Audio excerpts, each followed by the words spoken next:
NCERT exercise question number 1.2 के according हमें calculate करना है मास परसेंट को। हमें यहाँ पर एक कंपाउंड दे रखा है जो कि है सोडियम सल्फेट, जिसका फॉर्मूला होता है Na2SO4। और इस सोडियम सल्फेट के अंदर आपको डिफरेंट एलिमेंट्स देखने को मिल रहे हैं, जिसके अंदर इंक्लूड है सोडियम, सल्फर और ऑक्सीजन। और इन डिफरेंट एलिमेंट्स के हमें मास परसेंट को कैलकुलेट करना है। तो जब भी हमें किसी एलिमेंट का मास परसेंट कैलकुलेट करना होता है तो उसके लिए हमारे पास एक फॉर्मूला है जिसकी हेल्प से हम किसी भी एलिमेंट का मास परसेंट कैलकुलेट कर सकते हैं। और वो फॉर्मूला है mass percent of an element is equal to mass of that element in 1 mole of the compound divided by molar mass of the compound multiply 100। तो ये वो फॉर्मूला है जिसकी हेल्प से हम किसी भी एलिमेंट का मास परसेंट कैलकुलेट कर सकते हैं। अब इस फॉर्मूला को अप्लाई करने के लिए हमें दो बातें पता होनी चाहिए। एक तो हमें कंपाउंड का मोलर मास पता होना चाहिए और दूसरा हमें उस एक मोल कंपाउंड के अंदर उस पर्टिकुलर एलिमेंट का कितना मास प्रेजेंट है ये पता होना चाहिए। तो अब हम पहले कैलकुलेट करेंगे यहाँ पर कंपाउंड का मोलर मास। तो हमारे इस क्वेश्चन के अकॉर्डिंग जो कंपाउंड है वो है सोडियम सल्फेट। तो हम यहाँ पर लिखते हैं molar mass of sodium sulphate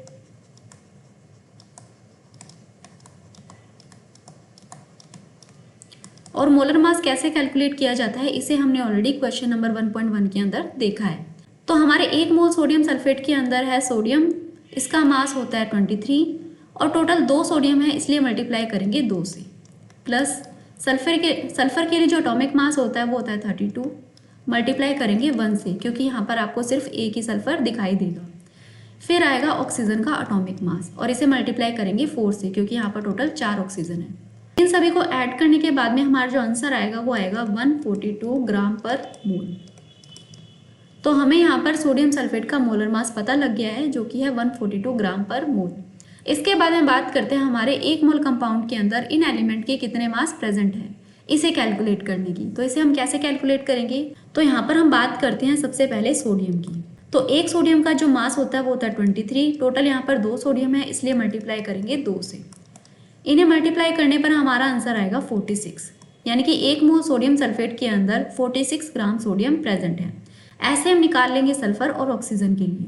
sulphur के लिए हम यहाँ लिखेंगे 32, मल्टीप्लाई करेंगे 1 से, आंसर आएगा 32 ग्राम।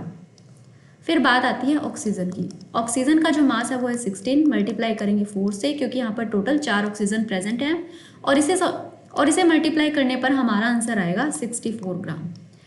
तो ये सभी क्वांटिटी शो करती है कि एक मोल सोडियम सल्फेट के अंदर आपको 46 ग्राम सोडियम, 32 ग्राम सल्फर और 64 ग्राम ऑक्सीजन देखने को मिलेगा।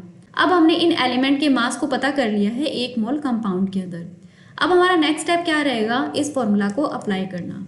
तो अब हम यहाँ पर पता करते हैं इन एलिमेंट का मास परसेंट। सबसे पहले हम पता करेंगे मास परसेंट ऑफ सोडियम।